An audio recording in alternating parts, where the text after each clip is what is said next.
नमस्कार, विचार मंथन में आपका स्वागत है। उत्तर प्रदेश विधानसभा का चुनाव, नित्य नूतन बदलते मुद्दे और नित्य नूतन नई नई तकरार, इसके क्या मायने हैं? क्या लगता है ये चुनाव अभी सही मुद्दों पर नहीं आ पाया है? क्या ऐसा है कि ये जो मुद्दे सामने आ रहे हैं वो अभी कोई दिशा तय नहीं कर पा रहे हैं, या फिर घूम फिर करके वही शमशान, कब्रिस्तान, मंदिर, वहीं तक हम लोग सीमित हो जाएंगे? ब्राह्मण, ओबीसी, आखिर ये दिशा कौन सी है? हालांकि बार बार लोग कहते हैं बेरोजगारी की बात नहीं हो रही है, महंगाई की बात नहीं हो रही है, बात सिर्फ ऐसी हो रही है जिससे आम जन के जीवन में कोई रोशनी नहीं आ पा रही है। आज सवाल फिर खड़ा हो गया, जैसे ही मुख्यमंत्री योगी आदित्यनाथ ने कहा हम चुनाव लड़ सकते हैं, बस शुरू हो गया। कहां से लड़ेंगे? उनका जो व्यक्तित्व है, उनका जो कृतित्व है, उसी के अनुसार उसकी चाल और ढाल देखी गई और गोरखपुर से लेकर के मथुरा और बीच में अयोध्या तक की बातें हुई और ये कहा जाने लगा कि अब मथुरा की बारी है। तो क्या वास्तव में राम मंदिर का मुद्दा जिंदा रहेगा, मथुरा मुद्दा जुड़ जाएगा? और ब्राह्मण कांड तो इस समय चल ही गया है। आज इसी पर चर्चा करेंगे और इस चर्चा में भाग लेने के लिए हमारे साथ दो मेहमान जुड़ गए हैं। आइए हम आपको परिचय करा दें। हमारे साथ जुड़ गए हैं समाजवादी पार्टी से प्रवक्ता कुलदीप यादव जी। मैं आपका बहुत बहुत स्वागत करता हूं, काफ़ी दिनों बाद आपके दर्शन हुए। और वहीं दूसरी ओर भारतीय जनता पार्टी से जुड़ गए धर्म प्रकाश जी, मैं आपका भी बहुत बहुत स्वागत करता हूं। धर्म प्रकाश जी, ये कहा जा रहा है कि मंदिर मुद्दा जिंदा रहेगा और मंदिर के साथ में मथुरा वृंदावन मुद्दा उछलेगा, क्या कहेंगे इस बारे? देखिए, मंदिर मुद्दा, मंदिर जिंदा रहेगा। मंदिर मुद्दा तो सुप्रीम कोर्ट ने समाप्त कर दिया। ये निश्चय हो गया कि वहां राम का मंदिर बनेगा, बनना शुरू हो गया, बन रहा है। वो तो जो हमारा प्रण था, जो संकल्प था, जो सदियों से हिंदू भावना थी, वो करेक्शन करके हम उस कार्य को कर रहे हैं। ठीक। अब रही बात, आप मथुरा की बात कर रहे हैं। देखिए, मथुरा में तमाम कानूनी लड़ाई भी चल रही है और पूरी दुनिया में जिन जगहों को तोड़ करके और ऐसे जो महापुरुष हैं जिनके ऊपर समाज आश्रित है, वो चाहे ईसा हो, चाहे वो मूसा हो, चाहे वो राम हो, चाहे वो कृष्ण हो, चाहे वो परशुराम हो, अगर वो विध्वंस हुआ है तो उसको सब जगह बनाने का कार्य चलता है। सबसे अच्छा होता कि ये काम सहमति से होता, कहीं कोर्ट से हो रहा है, क्योंकि इस्लाम भी इजाजत नहीं देता कि आप तोड़ करके कहीं मस्जिद बनाएं। इसलिए एक स्वाभाविक रूप से जहां पर हिंदुओं की आस्था जुड़ी हुई है, उसके लिए तो हिंदू संघर्ष भी करेगा और हिंदू उसकी बात भी करेगा। तो क्या अब हम मान लें कि अब मथुरा वृंदावन की बारी है, क्योंकि अयोध्या में मंदिर का निर्माण भव्यता के साथ हो रहा है, काशी में एक कॉरिडोर बन करके एक अद्भुत दिव्यता देखने को मिल रही है। अब बारी मथुरा वृंदावन की है, क्योंकि मुख्यमंत्री भी कह गए कि जब अयोध्या में मंदिर का निर्माण, काशी में कॉरिडोर, तो अब वृंदावन और मथुरा क्यों नहीं? देखिए, आप ही देखिए, जैसे विंध्याचल में भी कॉरिडोर बन रहा है। जो जहां पर आप अड़चन ना पैदा करें, हम तो चाहते हैं अजमेर शरीफ में भी कॉरिडोर बने, हम तो चाहते हैं फतेहपुर सीकरी में भी कॉरिडोर बने। उसका कारण क्या है कि जो धार्मिक आस्था के ऐसे बिंदु हैं जो कतई विवादित नहीं है, वो हमारे देश की धरोहर हैं। हमारा धर्म सनातन धर्म है, जो भी आया हमने उसको अडॉप्ट किया। आप चले जाइए, मैं विशेष तौर पे कह रहा हूं लाठी मोहाल, जनरलगंज, आपको वहां के 40 से 45 घरों में सैयद बाबा के आले मिलेंगे। हर बृहस्पतिवार को उसके जो हिंदू मालिक हैं वो सैयद बाबा के उस पवित्र आले पर पूजन करते हैं, धूप बत्ती जलाते हैं, इत्र चढ़ाते हैं, रेवड़ी का भोग लगाते हैं। तो हम तो सर्वधर्म समभाव पर यकीन करते हैं, ना तोड़ने पर यकीन करते हैं, बनाने पर जरूर यकीन करते हैं। नहीं, मेरा सीधा सवाल जो है वो ये बताइए कि क्या आने वाले चुनाव में आप जनता को मथुरा वृंदावन के विकास की आप वादा करेंगे, अपने एजेंडे में लाएंगे और इस मुद्दे को अपने चुनाव का हथियार बनाएंगे? खाली नहीं, हम विकास का मुद्दा तो लाएंगे, विकास का मुद्दा बनाएंगे और उसका विकास करेंगे। हेमा मालिनी जी वहां कितना प्रयास कर रही हैं, बल्कि आप देखिए कि हेमा मालिनी जी ने तो वहां जिस प्रकार बंदरों का है, तो उन्होंने एक विशेष तौर पर कहा कि भाई एक मंकी रिजर्व बनना चाहिए वहां पर। तो विकास तो हम सब जगह का करेंगे, और जहां लाखों यात्री आता है शनिवार इतवार को, स्थिति आप भी जानते हैं कि किस प्रकार बांके बिहारी जी के मंदिर में, इस्कॉन मंदिर में स्थिति हो जाती, प्रेम मंदिर में स्थिति हो जाती। तो विकास की आवश्यकता है, विकास करेंगे। ठीक बा। कुलदीप जी, आपने सुना कि जिस तरीके से धर्म प्रकाश जी बात कर रहे हैं, क्या आपको लग रहा है कि चुनाव अब फिर उसी मोड़ पर जा रहा है, मंदिर मठ इन्हीं मुद्दों पर? हालांकि धर्म प्रकाश जी कह रहे हैं कि हम तो अजमेर का भी जो है कॉरिडोर बनाने के लिए तैयार है, हम तो फतेहपुर सीकरी का भी बनाने के तैयार है। तो सर्वधर्म समभाव की बात करते हुए ये बात कह रहे हैं। क्या लग रहा है चुनाव का जो रुख है वो किस ओर दिख रहा है आपको? जी वर्मा जी, सबसे पहले तो मैं आज आपकी डिबेट में नए वर्ष में पहले दिन आया हूँ, आपको और आपके चैनल को और जितने भी साथी देख रहे हैं उनको सबको पहले नए वर्ष की हार्दिक शुभकामनाएं देता हूँ। और जो डिबेट आज आपने रखी, उसके जो बिंदु रखे, हालांकि बिंदु सही हो सकते हैं, क्योंकि आज जो भारतीय जनता पार्टी का ट्रेंड चल रहा है वो चुनाव को इसी तरफ ले जाने का है। लेकिन जो मेरे साथी बैठे हैं भारतीय जनता पार्टी का प्रतिनिधित्व कर रहे हैं, मैं तो इनको सुन रहा था, तो मैं ये चाह रहा था कि भगवान करें धर्म प्रकाश जी की इन बातों का असर 1% अगर इनके शीर्ष नेतृत्व को हो जाता, तो आज जो ये देश में और प्रदेश में ये जो इनके ऊपर के टॉप लीडर्स नंबर 1, 2 और उत्तर प्रदेश के नंबर 1, 2, 3 हैं, ये जो यहाँ पर भावनाओं को भड़काने का प्रयास कर रहे हैं, तो आपके अगर जरा से भी आप इनकी नसीहत ले लेते गुप्ता जी की, तो आज ये स्थिति न बनती। वो मैं इसलिए कह रहा हूं कि हमारे यहाँ राष्ट्रीय अध्यक्ष जी ने अभी तक कोई भी मंदिर निर्माण पर बात नहीं करी। देश के गृह मंत्री कह रहे हैं कि अखिलेश यादव चाहे जितना जोर लगा ले मंदिर नहीं रुकेगा।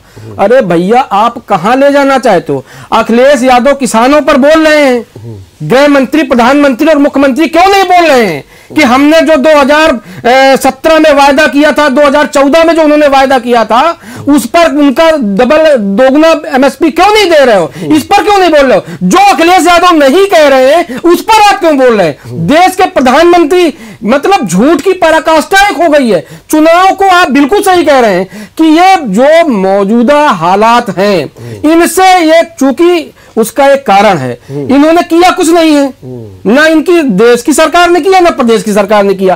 केवल और केवल बांटने वाली राजनीति करी, धर्म को बांटने वाली राजनीति करी। हमें बड़ा अच्छा लगा धर्म प्रकाश जी बड़ा अच्छा बोले कि अजमेर पे बनाएंगे। जो आदमी टोपी को हाथ मार देता हो, उनके जो रमजान में वो रोजा रखते हैं, उनकी खिल्ली उड़ाता हो, उसकी पार्टी में भी आप जैसे लोग हैं, मैं आपको बहुत साधुवाद देता हूं।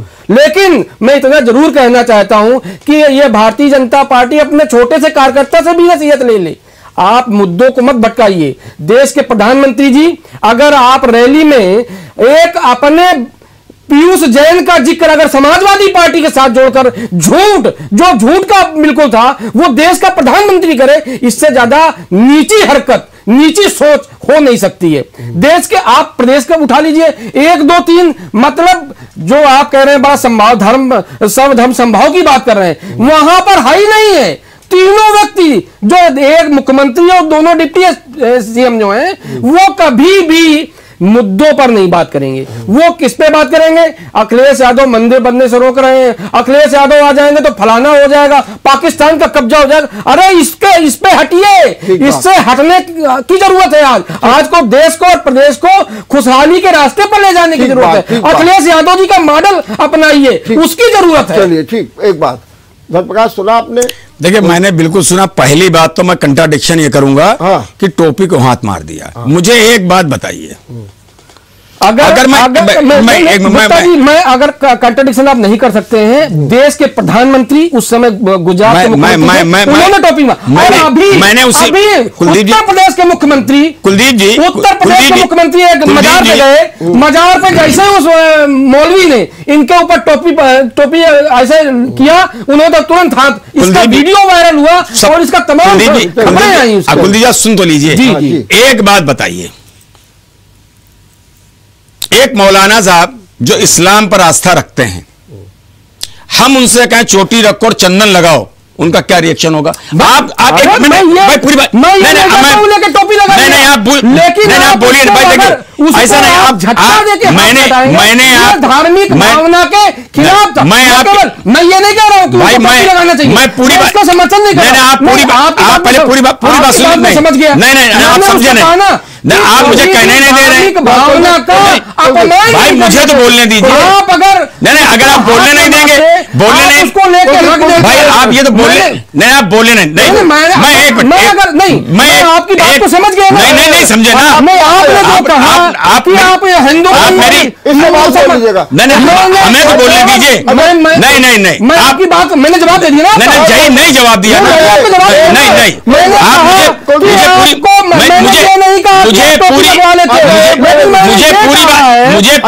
कम से कम अरे भाई मुझे पूरी भावना, अरे भाई आप धार्मिक भावना आप सुनिए तो पूरी बात सुनने का नहीं, आप सुनिए। नहीं अगर हल्ला मचाना है तो मैं डिबेट से चला जाता हूँ। चल जाइए, अगर आप हल्ला मचाना है, आप बिल्कुल हल्ला मचा रहे हैं आप। नहीं आप सुनना ही नहीं चाहते। सुनना क्या नहीं चाहता? आप सुनिए तो 2 मिनट मौन रखिए ना। आपने पहले जवाब दे दिया। नहीं आपने पहले क्यों जवाब दे दिया? मेरी पीरा बात सुने। मैं क्या कह रहा हूँ? आपने कहा हिंदुओं की मुसलमान का। अरे पूरी बात सुनिए। मैंने केवल का आपने उस बात को नहीं जवाब दिया कि सैयद बाबा के आले का हम पूजा करते हैं, उसका जवाब दीजिए। मैंने तो आपकी तारीफ करी। मेरी क्यों तारीफ कर रहे हैं? आप हिंदू की तारीफ कीजिए। आपकी भावनाओं का 1% अरे भाई आप कुलदीप जी या तो 1 मिनट शांत हो, शांत हो जाए वर्मा जी, ऐसा तो डिबेट नहीं चल सकता। नहीं बदर कुलदीप, जब आपको हम मौका देंगे आप इनके जवाब दे दीजिए। देखिए सुन लीजिए, ऐसा संक्षेप में करिए। मेरा पहला ये कहना है कि किसी के ऊपर अपने धार्मिक प्रतीक को लादना नहीं चाहिए। ठीक, खत्म हो गया। दूसरी बात, क्या ये भूल गए हमारे भाई कि अरुण जेटली के हाथ, स्मृति ईरानी के हाथ अजमेर शरीफ में मोदी जी ने चद्दर भेजी? वो धार्मिक सहिष्णुता नहीं थी।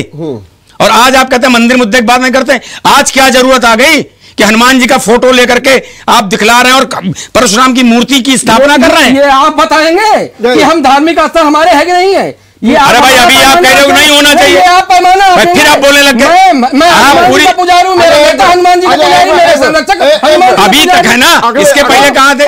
जब राम मंदिर का संघर्ष हुआ, गोली किसने गिरवाई? उससे ज्यादा उम्र नेताजी की है। और जाइए सफाई में हनुमान जी का मंदिर देख के आइए। हनुमान जी के मंदिर जनता ने सब जगह बना दिए, आपने क्या बनाए? परशुराम जी की मूर्ति की स्थापना करने की क्या जरूरत आ गई? क्यों गदा लेकर आप मंदिरों में जिस रामलला आप करें, आप झूठ हम तो कर ही रहे हैं, हम आप धार्मिक भावनाओं का अपमान करें, हमने आप सब करें तो ठीक है। अगर हमने परशुराम जी का कर दिया तो आपको तो आप कहिए ना कि आप भी धार्मिक आधार पर लड़ना चाहते हैं। आप क्यों कह रहे हैं? आप कहिए, मैंने आप करिए, नहीं कहा आप करिए ना डिबेट। क्या था मंदिर मस्जिद आप आइए मेरे, आप छोड़िए मंदिर मस्जिद, आप छोड़िए ना मंदिर मस्जिद, एक मिनट जवाब दीजिए मेरे। कुलदीप धर्मेश जी, आपने 2 पॉइंट यहाँ ऐसे कहे जिन पर हमको आपसे जवाब लेना है। हाँ बताइए। हाँ, दोनों बातें। हाँ। आपने नंबर 1 ये कहा कि आप क्यों मंदिर में निर्माण कराया, आप मंदिर पे क्यों जो, आपका संकेत परशुराम मंदिर का है जो कल गोसाईगंज में हुआ है जी। तो अगर ये मंदिर इनके किसी समर्थक ने बनवाया है और वहां पर अखिलेश जी जाकर के उसका अनावरण करते हैं, पूजा अर्चना की जाती है। कुलदीप जी, मैं सवाल से पूछ लूं तो इसमें आपको क्या आपत्ति? हमें कोई आपत्ति नहीं है। हम तो अरे भाई आप कुलदीप जी आप ही बोलेंगे क्या? अच्छा रुक कुलदीप रुक जाइए, तो मुझे बता दीजिए। हाँ। आपने ये वर्ड हमें कोई नहीं, ऐसा है कि ऐसा है कि जब हम मंदिर में जाते हैं, हमारा कोई व्यक्ति मंदिर में जाता है, हाँ?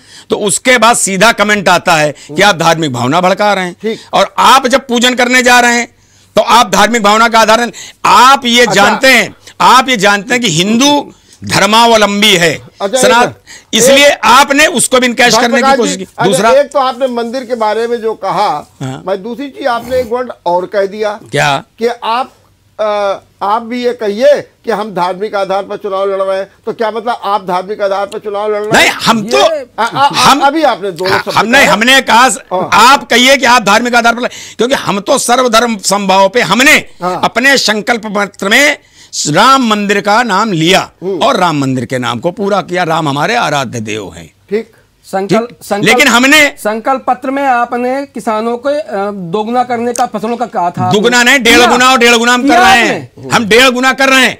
आज आप देखिए, आज आपने किया क्या? आप चले जाइए किसानों के बीच में। अरे भाई मैं बता रहा हूँ, आप क्या बताएंगे? मैं किसान हूँ ना। अरे भाई अरे आप मैं भी किसान, किसी भी तौर पे। अरे मैं बता रहा हूँ, मैं बता रहा हूँ, मैं पंजाब का बता रहा हूँ। आप कहें तो मैं टेलीफोन से भी बात, किसान परेशान है दर कतई। आप लोगों ने जो बना दिया उससे हुआ क्या? आपने उससे हुआ क्या कि आपने अरे आपने गन्ने का पेमेंट कितना रोक रखा था? हमने कितना किया गन्ने का पेमेंट? आप बताइए आंकड़े, आप बताइए करके गया। कहाँ करके गए आप? 10,000 करोड़ रुपया छोड़ गए थे। 10,000 करोड़ रुपया आपने केवल किसानों को बरगलाया। 10,000 करोड़। अरे भाई साहब, अगर किसानों को सम्मान निधि लगातार आ रही है, क्या किया? डीबीटी में आ रही सम्मान निधि। क्या सम्मान निधि है? सम्मान निधि आ रही 2,000 की किस्तें। कितनी कर दी आपने? कितने की हो गई? कम किया आप बताओ। यूरिया की यूरिया का पैसा किसान को देंगे और इसके बाद अपने किसान का पैसा हम खा जाएं, पीयूष जैन को दे दें? नहीं तो क्यों उसका 5 किलो क्यों काटा आपने? उसका क्या काटा? बोरी में 45 किलो क्यों दिया आपने? कहाँ दिया? 50। अरे तो फिर आपको जानकारी नहीं तो फिर क्यों डिबेट करते हैं? आप जबरदस्ती में बात कर रहे हो।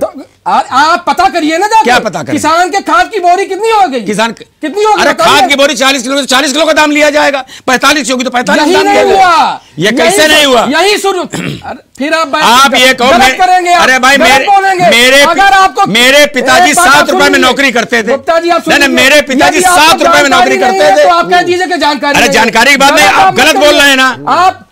आप कुरकुरे में नहीं कहते हो कि पैकेट 10 रुपए का, वो 8 ग्राम का 7 ग्राम हो गया, 7 ग्राम का 6 ग्राम हो गया, उसमें आपको नहीं आती? क्या आप दे रहे हैं? 45 किलो हुआ कि नहीं हुआ? अरे उसको 6,000 रुपए सम्मान निधि दे रहे हैं, सम्मान निधि नहीं। क्या एहसान कर रहे हैं उस पर? बिल्कुल। क्या एहसान कर रहे हैं? आप बताइए जरा। एहसान नहीं कर रहे हैं, वो अन्नदाता है, हम उसका सम्मान कर रहे हैं। आपने क्या किया? आपने हल्ला मचा करके हमने आपकी बात मान, हमने आप खुशहाल था भाई। आप ऐसे लड़ेंगे, हम बहस में नहीं, रमेश जी हम बहस में से बात नहीं ले सकते। जिस तरीके की बात, अरे आप गलत बात बोलेंगे, हम आपको बोलने नहीं देंगे, हम आपको बोलने नहीं देंगे। मैं भी हल्ला मचाता हूँ। हो गया। देखिए हल्ला मत मचाइए, आप बात पे बात करिए, बात पे करिए ना। आप गलत बोल रहे हैं। मैं कोई गलत नहीं बोल रहा हूँ, मैं डॉक्यूमेंट्री बोल रहा हूँ, मैं डॉक्यूमेंट्री बोल रहा हूँ। किसान पे आ गए, उस पे भी आपको जानकारी नहीं है। एक मिनट, मेरा ये कहना है कि जब हम आपको मौका देंगे, जब आपको कहना है कि ये गलत बोल रहे हैं तो आप कहिए गलत बोल रहे हैं, कोई दिक्कत नहीं है। लेकिन थोड़ा सा अगर आप बात करेंगे तो अच्छी बातें सामने आएंगी। हमको ये बस खाली हम ब्रेक में मुझे जाना है, लेकिन उसके पहले एक सवाल हम आपसे फिर पूछ लेते हैं, थोड़ा संक्षेप में दीजिए क्योंकि मुझे ब्रेक में जाना। ब्रेक के बाद फिर बात करेंगे। फिर से धर्मप्रकाश जी, क्या अब आपको लग रहा है कि जो आपकी सरकार, चाहे योगी हो, मोदी हो, डबल इंजन की सरकार है, उसने बहुत कुछ अच्छे विकास कार्य भी कर दिए, सब कुछ, अब अपने देश को जो है मथुरा, वृंदावन, मंदिर, काशी, इसी ओर ले जाना है और ये चुनाव का मुख्य मुखौटा, मुख्य मुद्दा अब यही बनेगा, खाली हाँ और ना में जवाब देंगे? बिल्कुल नहीं। नहीं, एक शब्द, एक लाइन कहना चाहूंगा। हाँ। जो भारत की छवि कांग्रेस ने सपेरे और भिखारियों की बना दी थी, हम उस छवि को तोड़ के रहेंगे, हम उस छवि को नहीं बनने देंगे। हम सर्वांगीण सर्वत्र विकसित भारत की तस्वीर पेश तो करेंगे। क्या मान ले आपके एजेंडे में इस बार फतेहपुर सीकरी के कॉरिडोर का जिक्र होगा? हो सकता है। हाँ, क्या मान ले? नहीं, आप देखिए, सब कुछ हो सकता है। हम तो सर्वांगीण विकास की बात कर रहे हैं। छोटे छोटे 2 सवालों के जवाब हम और लेंगे अभी। धर्मप्रकाश जी, तो क्या मान के चले कि जो अगली आपकी सरकार आएगी तो मथुरा का विकास होगा, मथुरा में भव्य मंदिर बनेगा, ये मान के चले? देखिए, मंदिर बनाना सरकार का काम नहीं। मंदिर की जो कानूनी लड़ाई थी उसमें भी सरकार नहीं बनवा रही है, मंदिर ट्रस्ट बनवा रहा है। श्रेय तो आप लेते हो कि मैं मंदिर बनवा रहा हूँ, इसलिए अखिलेश होते हैं तो मंदिर बन जाता। आप ही कहते हो, मैं नहीं कह रहा हूं। आपकी बात बिल्कुल सही है। हाँ, श्रेय हम इसलिए लेते हाँ, हैं कि हमने उसको एक्सपर्डाइट किया कि इसका निपटारा हो जाए। भाई निपटारा क्या? जब भाई एक ने किया, नहीं, और सुन लीजिए, अब भी उसको काम करे, इसका एक ट्रस्ट बन गया, पैसा तो, जनता अभी रमेश जी, सब कुछ है। रमेश जी, आप ही तो कहते हैं, अभी कुलदीप कह रहे थे, हाँ, वो बात तो फिर वही हो गई। नहीं, रमेश जी, बड़े आनंद की बात है कि सुप्रीम कोर्ट ने वहां पर एक मस्जिद बनाने की भी बात कही है, उसके लिए जगह हमने दे दी, हम वो भी काम करेंगे। आप क्या देंगे? तो सुप्रीम कोर्ट ने दिला, सुप्रीम कोर्ट दिला दी तो हम करेंगे। आपका तो कहीं कोई भाई नहीं है तो हम उसको, हम उसके लिए बार ये कहते हो, आप भी स्वभाव में कह रहे हो, अखिलेश होते तो क्या मंदिर बन पाता? अरे भाई क्यों नहीं बन पाता? अगर मैं पूछूं तो भाई, अगर कुलदीप कह रहे हैं कि बन जाता, क्यों नहीं बनता? अरे भाई नहीं बनता, चंदा ले रखा है और नहीं बनता, ट्रस्ट बनी गया है, हम बता रहे हैं आपको, काम हो जाता। सवाल इस चीज का कि कोर्ट के फैसले को आप भी जानते हो, कोर्ट की चीजों को अगर सरकार का स्टैंडिंग काउंसिल ही तारीखें लेता रहे तो क्या होगा? ये मतलब आपका कहना है निपटारा नहीं होता। सबसे बढ़िया किसी चीज को इतना कंफ्यूजन फैला दो कि उसका निपटारा ही ना हो। चलिए, मैं दूसरी सवाल आपसे पूछूंगा, क्या योगी आदित्यनाथ मथुरा से चुनाव लड़ने जा रहे हैं? न्यायपालिका पे बड़ा जबरदस्त हमला है ये। हाँ, एक जो आपने किया है। एक मैं अभी बात करूंगा।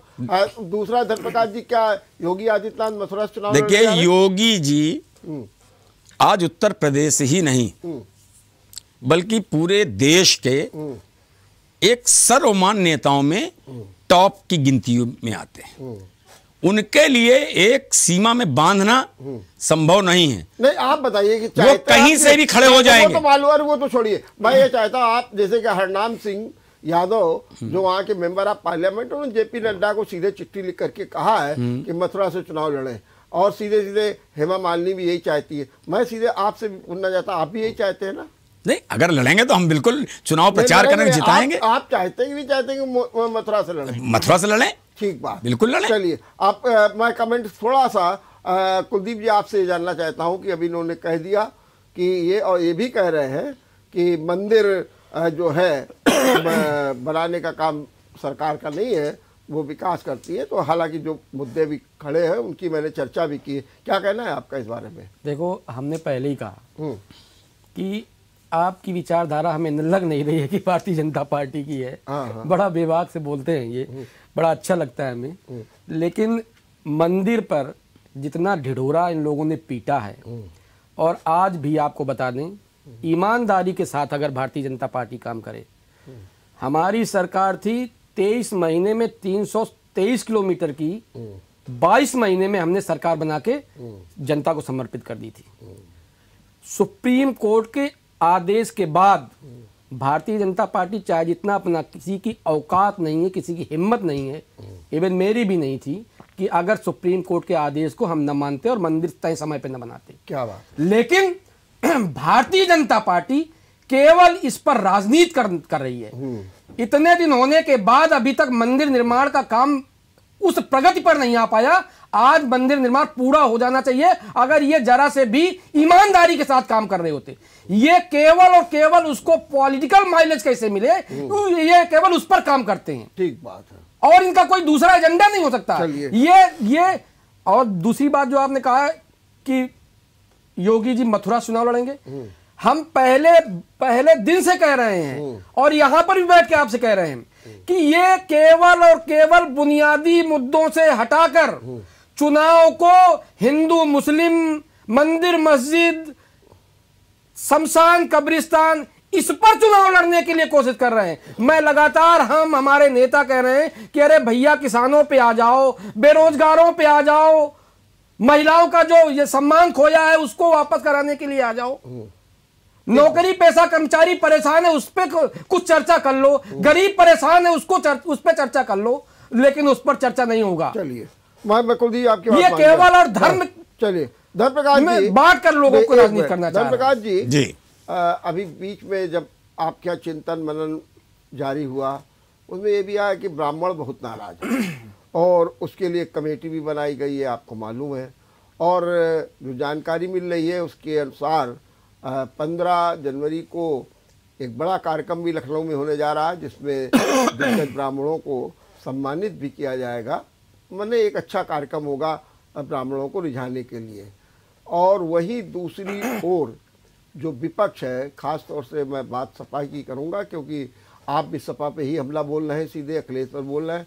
वहाँ पर भी ऐसा लगता है कि जैसे कि ब्राह्मण कार्ड चल रहा है, जैसे कि आप भी जिक्र हुआ, आप लोगों ने आपस में किया भी कि परशुराम मंदिर।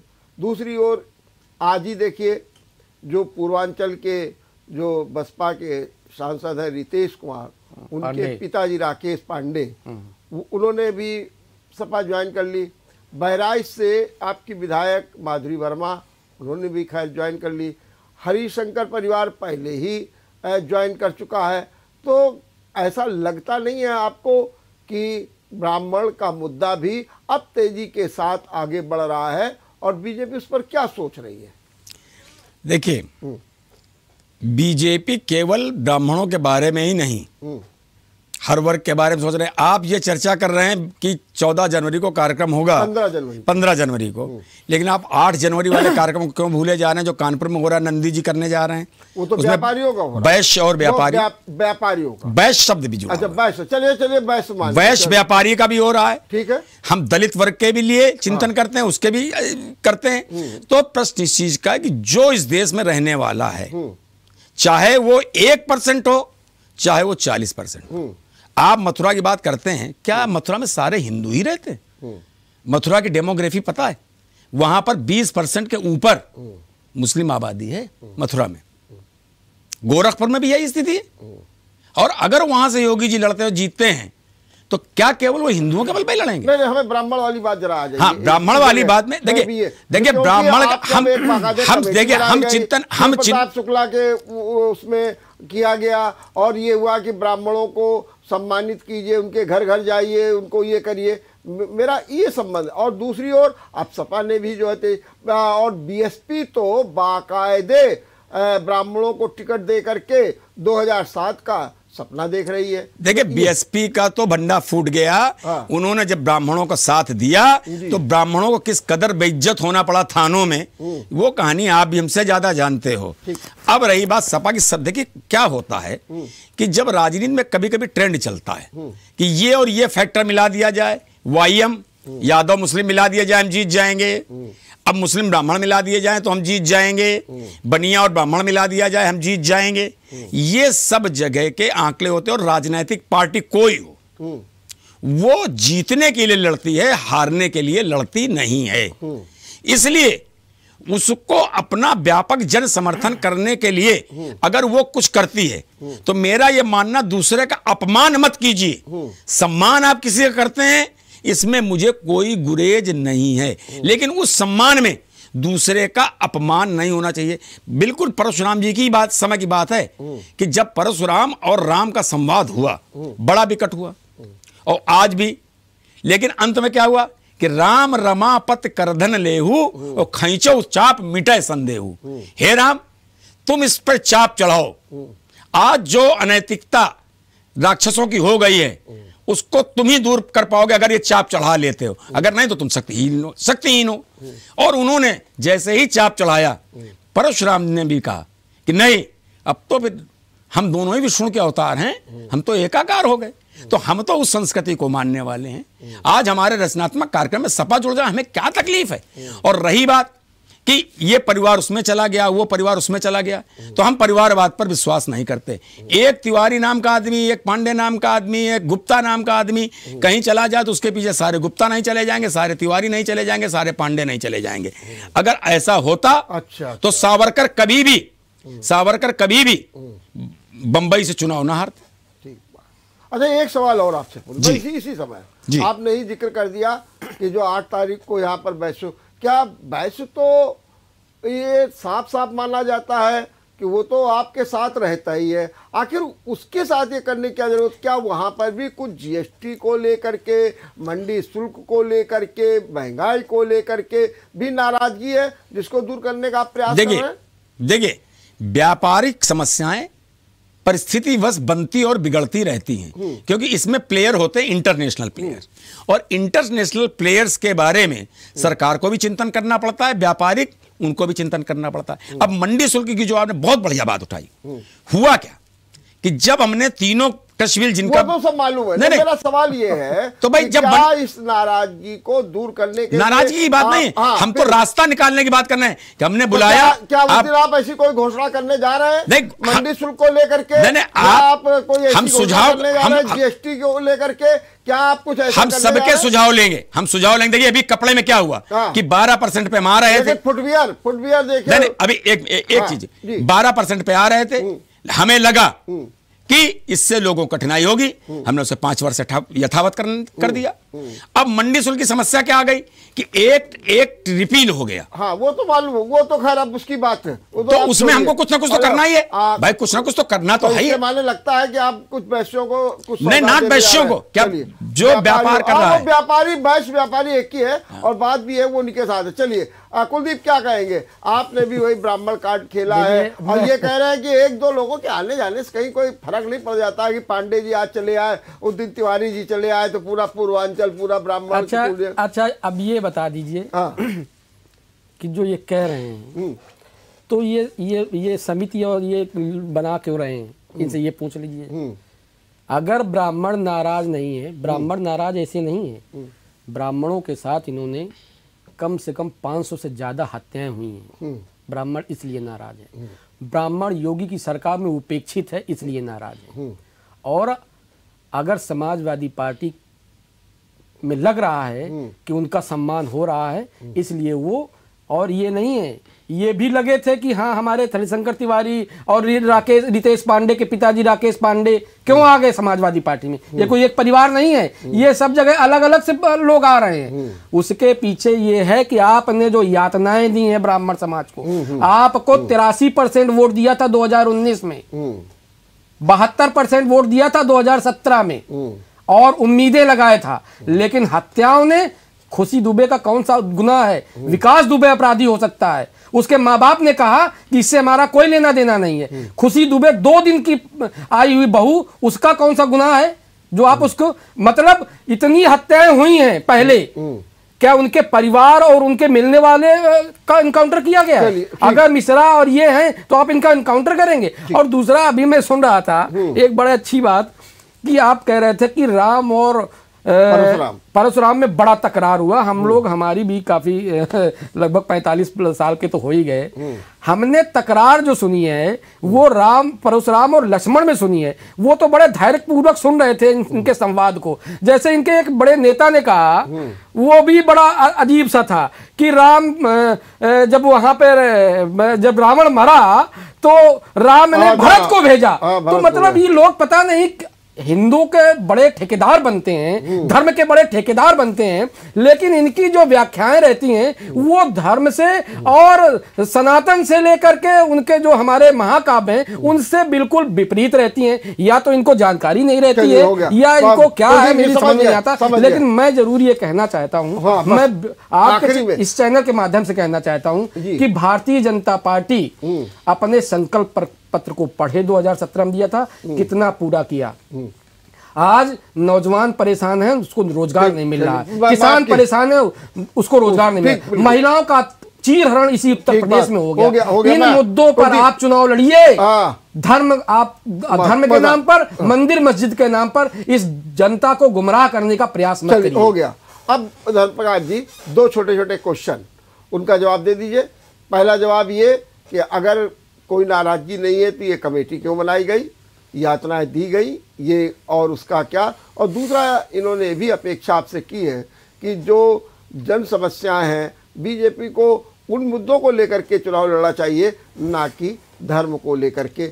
बस दोनों के संक्षेप में जवाब, आपका आखिरी कमेंट चाहिए। देखिए, हमने ही शुरू किया विकास के मुद्दे पर चुनाव लड़ना, ठीक, और आज भी हम उस पर कायम हैं। अपराध कम हुए हैं, महिलाओं पर अत्याचार कम हुए हैं। आज ही मुख्य भाई अब चलिए, अब अपराध कम हुए। आज ही मुख्य एनसीआरबी का डाटा मैं आपको खोल के दिखाऊं? चलिए दिखाइए। बात भाई अच्छा, दूसरा प्रश्न पूछा आपने कि अगर नाराजगी का डाटा आप अगर नाराजगी नहीं थी तो समिति क्यों बनाई? देखिए, हमारा एक सिद्धांत है और हम शुरू से मानते हैं कि लोटा अगर रोज मांजा नहीं जाएगा तो काला पड़ जाएगा। कार्यकर्ता और समाज लोटा है, इसको हमेशा क्रियाशील बनाए रखेंगे तो देश की उन्नति होगी। सुसुप्त समाज में होगा क्या कि अगर सुसुप्त अवस्था में रहेंगे तो एक हिटलरशाही, एक तानाशाही जन्म लेगी। अगर आप क्रियाशील रहेंगे तो आप गलत काम को रोकने के लिए सन्नद्ध रहेंगे और सही काम को करने के लिए तत्पर रहेंगे। तो यहाँ कौन सी क्रियाशीलता हो रही है जो किसी कमेटी बना दी है? कमेटी बनाने के कौन सा हम क्रियाशील है? जरा बता दीजिए, क्रियाशीलता बता दीजिए उसकी। कोई नाराजगी नहीं, हाँ, कोई नाराजगी। हम उनके बीच में जा रहे हैं, हम तो समर्थन सबसे मांग रहे हैं कि भाई आप मुद्दे से भटकिए कि नहीं, आपको लोग बहुत ललचा रहे हैं। 2022 के चुनाव में आपको यही समाज आपको हाशिए पर ला देगा, ये तय है। बहुत बहुत धन्यवाद, बहुत बहुत धन्यवाद कुलदीप जी, और बहुत बहुत धन्यवाद धर्मप्रकाश जी, आपने बहुत अच्छे ढंग से अपनी बात की। एक बार फिर आपको बहुत बहुत धन्यवाद। लेकिन नतीजे तो दिखाई देंगे सीधे तौर पर 2022 के, जब जो है ईवीएम से आंकड़े सामने आएंगे। लेकिन सच बात तो ये है कि ये बात तो आज जनमानस में है कि मुद्दे कौन से होने चाहिए। चुनाव धर्म पर नहीं होना चाहिए। चुनाव जो है जो जन सामान्य के मुद्दे उन पर होना चाहिए। लेकिन जो ट्रेंड दिख रहा है वो ट्रेंड तो उसी ओर जा रहा है, लेकिन विपक्ष उसका कैसे मुकाबला करेगा ये भी देखने की बात है। देखते रहिए विचार मंथन। नमस्कार।